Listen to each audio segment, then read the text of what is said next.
at this, friends. So here's my version of the Marauders from Return to the Dark Tower. We were watching a lot of painting tutorials and videos where people were talking about doing a dry brush technique, and I went ahead and did that here. And sure enough, this does look real good as far as bringing out the detail and making things pop.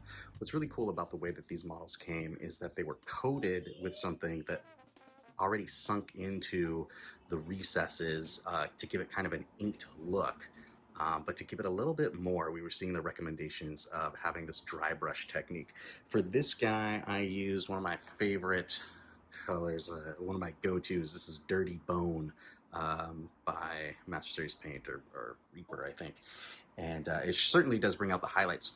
But what we were talking about as we were doing it, as I was thinking about it and looking at the boxes, we're getting a good look with this dry brush because of the high contrast between the black undercoat and the light paint that's being dry brushed on.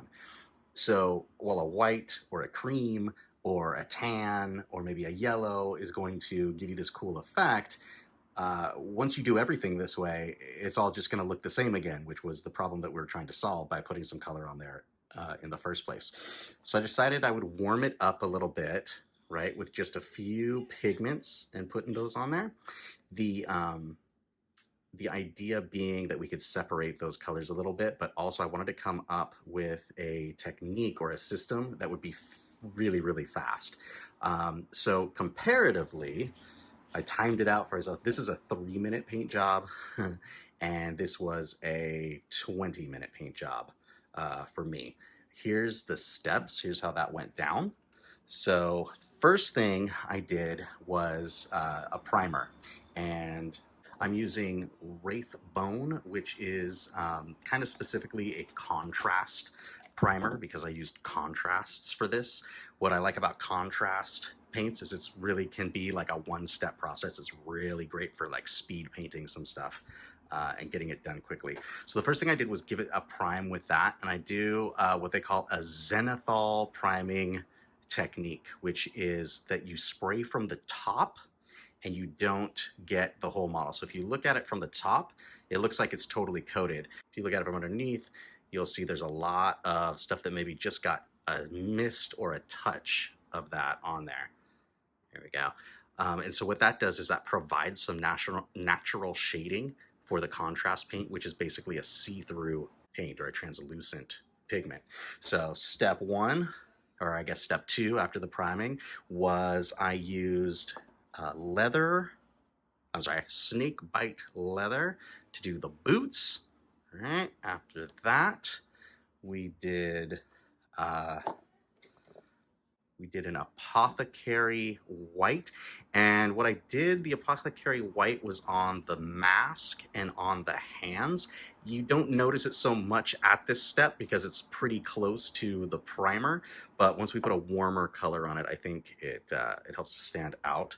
So next was that warmer color. For the robes, I used what is that called? Skeleton Horde for the robes, and just slap that on there real quickly.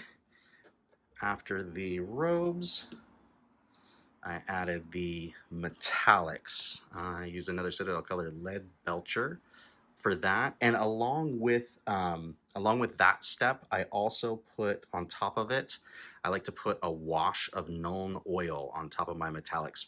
It takes it from looking shiny and gives it kind of that darker, grungier, older look, because these guys don't look like they'd have like super polished, bright, gleaming metal on there. And with all the colors on there, you can see a little bit more the pop or the recesses that kind of grade out on the hands and on the mask to make those nice and clear. And the last step was just to redo the base. And for the base, I use this Army Painter, this matte black. And what I like about that is because it is a matte color, it's kind of dull. That means it's going to look more naturally like that's, you know, factory, right? That it came out of the box that way. And it's just like dull plastic. So, because you don't want the white kind of pops and shows some of the overstrokes and things like that. So put it back to black. So again, it's not going to win any contests. There's certainly a lot of detail on there as far as like little buckles and folds and different things around his wrists and everything. But when you're looking at that on the table, it's going to look quite different than say, you know, something else that might be near it because it's got a little color on it, right? You're not going to get those two confused, where if they were both just dry brush and everything's sitting next to each other on the table, and everything's sitting next on the table, eventually they're just going to kind of disappear in your eyesight. So I like to get a little color on my board game pieces.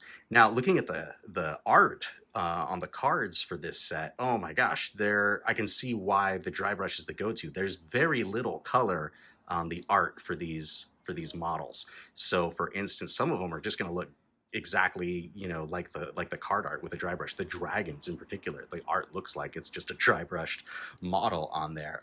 For the wolves, I did do a dry brush of this one, Wolf Gray. Oh, that's not it, but this was called Wolf Gray, and I just did a dry brush right on top. I didn't prime this or anything because that's all it really needs is to be brought out. Now again, if you wanted to spend the time, I could pick out those eyes and the tongue and the teeth and do those kinds of things, but I don't think it's necessary for, you know, tabletop quality, especially these are the bad guys, right? There's a ton of these wolves, and the idea is you want to get them. Oops. There's a ton of these wolves, and the idea is you want to get them off the table as soon as possible because, you know, they're hurting you. So this was a quick dry brush I did. Now, for a heavier dry brush like this, if we want to look at the difference between these two, you can see there's much more paint on the wolf. So I did two different techniques on that. For the Hordeman guy, I used like a dry brush.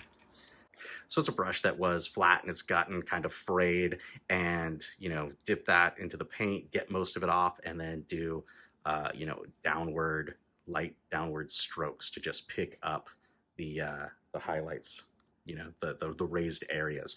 But for the wolves, where I wanted to put more paint on that, you know, it's more of a heavy, it's still a dry brush, but it's a very heavy dry brush. I'm putting more paint, and because this model had a lot of flat, smooth areas that I still wanted to not coat in paint. For that, I like to use an old makeup brush that's real soft, right? So that's a real soft makeup brush. I dip it in the paint and then get it like really, really nice and dry, and then I can just like rub that paint in onto those areas and get just the raised stuff, but it puts more paint on than a technique like this, which I'm just highlighting the lifted edges. So that's how we're doing on the Dark Tower Horde box, coming up with some real fast ways to get some color on these so we can differentiate them on the table.